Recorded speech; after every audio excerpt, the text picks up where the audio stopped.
Yesterday we had Liberation Day, the speech of Donald Trump, and I made a video and said, are we really seeing some kind of a Liberation Day, or is this the beginning of a trade war? Well, 24 hours later, and I'm thinking it might be the latter. It actually looks pretty bearish. We're going over different markets and trading setups. Guys, if you like the content, please do me a favor, like, subscribe, click on the bell, click on all so you don't miss anything. Leave me a comment, share this video with your friends if you think that's useful.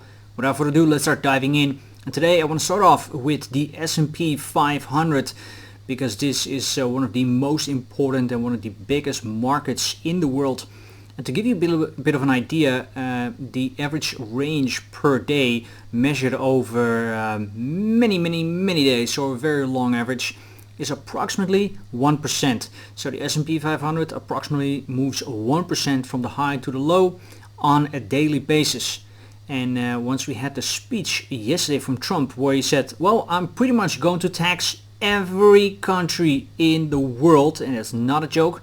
For some reason Russia and Belarus were not on the list. If you know the answer why, then please let me know.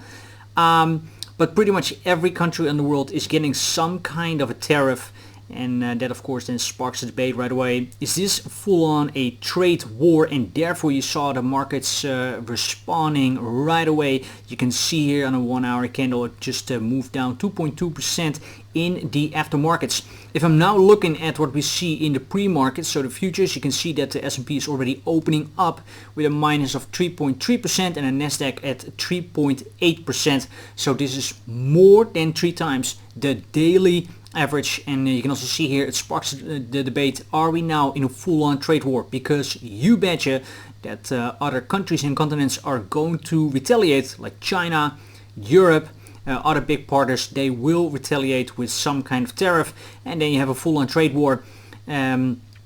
Tariffs is just nothing more or less than taxes, and taxes are bad for companies and therefore also for their profit margins, and therefore you see the stock markets going down. This is uncertainty. Markets don't like uncertainty, and therefore markets are going down.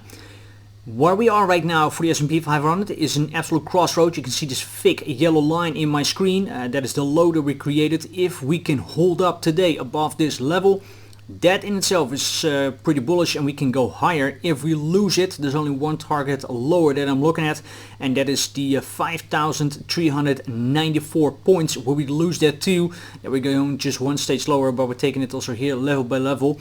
But this for now is very important. This, what we are going to see now in the next couple hours, is the first open after this speech, after the whole world is getting slapped with tariffs. So this could be a very big one. Are we going to see some kind of a relief rally? Is everyone thinking, it's going to be fine and we're going higher? Or is this a complete sell-off? This is going to be pretty exciting actually. And I think we have not seen this in many years. Now let's quickly look here at BTC, because I also said in yesterday's video, I said, well, actually I am bullish because I just have to go with what the chart is giving me, and the chart is giving me a bullish market structure. As you can see here, we're just constantly creating higher highs and higher lows, and that in itself is bullish. Until Trump started speaking, all the regular markets were taking a dump, including BTC and all the alts, and you can see here this major move down. And I also said yesterday, as long as we can hold that point of control right here at then around that 84,300-ish, then I am still bullish and I'm aiming for higher. That's also what happened. You can see that we had a very nice backtest from that level. I was out and about, so I didn't take that trade, but it was a very nice level. And then eventually, you can see it was just dumped down, and therefore we broke bullish market structure, and we are now in bearish market structure. Not only the hourly, but also on the 4 hour, in case you missed it. So we already have, well, now a couple of time frames where we are bearish. Doesn't really matter actually how you draw this, however you look at it, whatever. We are now in bearish market structure. That is my main point, and we're also underneath that point of control. So yeah, this actually doesn't look all too good. Therefore I have to flip my bias now to bearish.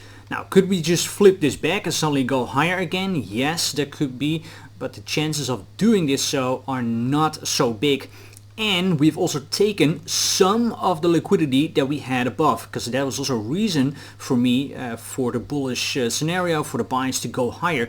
But you can see here that we have taken some of the liquidity here. Then price is creating this perfectly equal high on this level, and we are leaving some liquidity here on the top before price is going lower. However, the CME chart, so the futures on BTC, did take out the entire liquidity and therefore went lower. There's some exchanges like Bybit and I think also Binance have not taken liquidity from the top from other exchanges we have.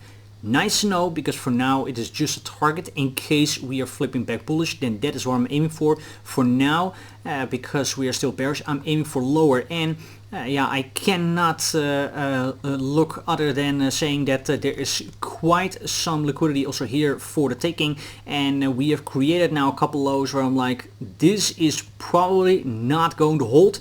So I'm thinking if the stock market is going to sell off today, BTC is going along, and then we are going to take out the whole shebang here, and this can go very, very fast. I think we can take it all out in 1 or 2 hours, and then it's over. And I want to highlight again what I said yesterday. I said if we want to maintain some kind of bullishness, we need to hold this 79,200, 79,200. That is the last SFP level and the 78.6 of the fib retracement.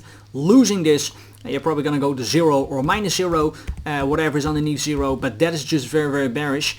So that for now needs to hold.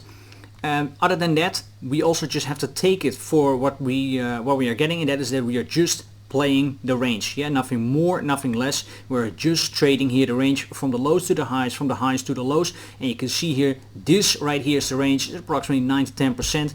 And yeah, like I said, I did not take this short yesterday because I was waiting for higher, but now since we are breaking now back to bearish market structure, I am looking for lower, and then eventually I will try to long somewhere here from these lows until this a range here breaks, and eventually we're leaving the range. We're maybe dumping lower or pumping higher and creating a new range.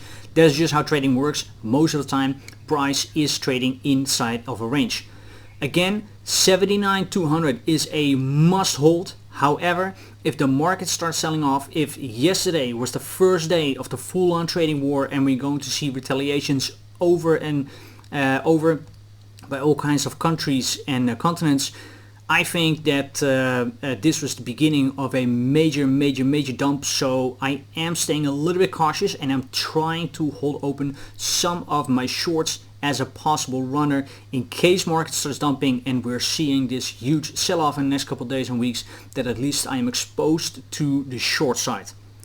If you agree with me, let me know in the comments. But if you do not agree with me or you think I missed something, also please let me know in the comments. I'm very curious what you guys are thinking.